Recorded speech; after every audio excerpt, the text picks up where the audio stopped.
আসসালামু আলাইকুম। ৮০,০০০ টাকায় Ryzen 7 5700G আপনারা হয়তো ভিডিওতে দেখছেন, দেখার পরে কি আপনারা অনেকেই যে যার মতন ধুইছেন, যার যারা মন চাইছে গরম কমেন্ট করছেন। সো এখানে একটু মিসআন্ডারস্ট্যান্ডিং হয়েছে। যদি আমরা ইউটিউবে অ্যাক্টিভ না, আমরা আসলে পেজে অ্যাক্টিভ, ফেসবুক পেজে ভিডিওগুলো দিই, ওই ভিডিওগুলো আমরা ইউটিউবে ছাড়ি। সো এখানে একটু মিসআন্ডারস্ট্যান্ডিং হয়েছে যে আপনারা দেখবেন আমাদের লাস্ট ভিডিও, গত ভিডিওতে আমরা ছাড়ছি যে 1 মিনিট 7 সেকেন্ডে গিয়ে যে দাদা নিয়েছিলেন পিসিটা, দাদা বলছেন যে ৮০,০০০ টাকা সম্পূর্ণ সেটআপ। সো আগে একটু দেখেন আমার সেটআপটা। সো আপনারা ভিডিওতে খেয়াল করে দেখবেন, ঠিক 1 মিনিট 7 সেকেন্ডের ভিতরেই দাদা বলছে যে সম্পূর্ণ সেটা ৮০,০০০ টাকা। সো এখানে একটু মিসআন্ডারস্ট্যান্ডিং হচ্ছে। আমার যখন পাবলিশ করা হয়েছে আমরা ডিটেলটা হয়তো দিতে পারিনি সময় স্বল্পতার কারণে। সো এখানে ওভারঅল সবকিছু মিলে দাদা যে প্রোডাক্টগুলো নিয়েছেন, এখানে রাউটার, অনু, কিবোর্ড, মানে যা যা লাগবে সবকিছু, ইউপিএস ওখানে অ্যাড হয়েছে। খেয়াল করে দেখবেন ৮০,০০০ টাকার ভিতরে আমি যদি হিসাব করি, ৮০,০০০ টাকা থেকে বিয়োগ হচ্ছে ২টা মনিটর গেছে, ১২ ২৪,০০০ টাকা বাদ দিয়ে আমরা থাকে ৫৬,০০০ টাকা। এবং এখানে একটা ইউপিএস গেছে ৬,৫০০ টাকা, থাকে ৪৯,৫০০ টাকা। তো এখানে একটা রাউটার গেছে আপনার ৩১০০ টাকা, ৮/সি6 বাদ দিয়ে তাহলে থাকে ৪৬,৪০০ টাকা। এটা অনু গেছে ১১০০ টাকা, তো থাকে ৪৫,৩০০ টাকা। সো এবার এখানে আরো কিছু প্রোডাক্ট গেছে, সব তো আমি ডিটেলস দিতে পারতেছি না, ডিসক্রিপশনে দিয়ে দেবো যে কি কি প্রোডাক্ট গুলো গেছে। দাদা আসলে সবগুলো প্রোডাক্ট একসাথে করে প্রাইসটা দিচ্ছে। আমরা কিন্তু সবসময় চেষ্টা করি যে প্রত্যেকটা পার্টসের প্রাইস সহ দিয়ে দিই। সো একটুখানি দিয়ে দিই, ওই ভিডিওতে আমরা দিতে পারিনি।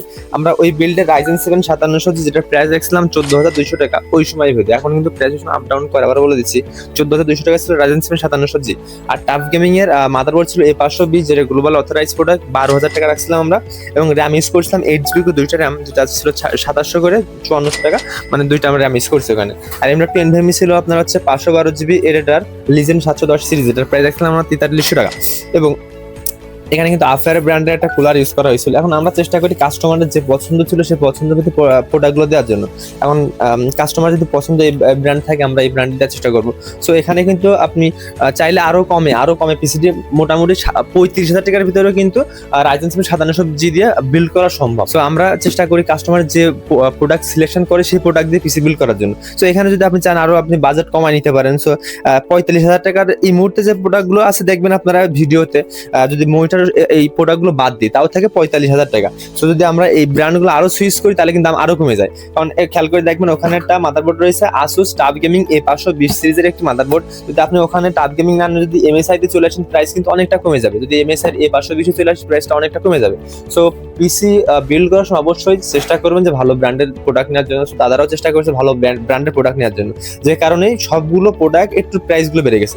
সো আবার প্রোডাক্ট প্রাইস যদি আমি দিই, এখানে সিপিইউ কুলার যেটা প্রাইস রাখছি আমরা, মডেলটা বলি E240TC, যেটা প্রাইস রাখছিলাম আমরা ৬,০০০ টাকা। আর এখানে কেসিং হিসেবে আমরা ইউজ করছিলাম পিসি পাওয়ারের GS400 ব্ল্যাক একটি কেসিং, যেটা প্রাইস রাখছিলাম আমরা ৬,২০০ টাকা। এবং রাউটার অনু সবগুলো প্রাইসই দিছি। সো এটাই ছিল যে একটু ভুল হয়েছিল যে প্রত্যেকটা প্রাইসগুলো আমরা দিতে পারিনি। সো যারা মনে করছেন যে ৮০,০০০ টাকায় Ryzen 7 5700G অনেকে ধুইছেন কায়দার মতন, সো একটা মিসআন্ডারস্ট্যান্ডিং ঘটছিল, যেটা আমরা ক্লিয়ার করলাম। সো আপনারা অবশ্যই ভালো মন্দ কমেন্ট করবেন, জানাবেন আমাদেরকে, এবং আপনাদের কমেন্টের প্রেক্ষিতে আমরা আমাদের ভুল ত্রুটিগুলো সংশোধন করবো। সবাই সাথে থাকবেন ইনশাল্লাহ, ভুল ত্রুটিগুলো আমাদের ধরে দিবেন কমেন্ট করার মাধ্যমে। সো সবাই ভালো থাকবেন, সুস্থ থাকবেন, আল্লাহ হাফেজ।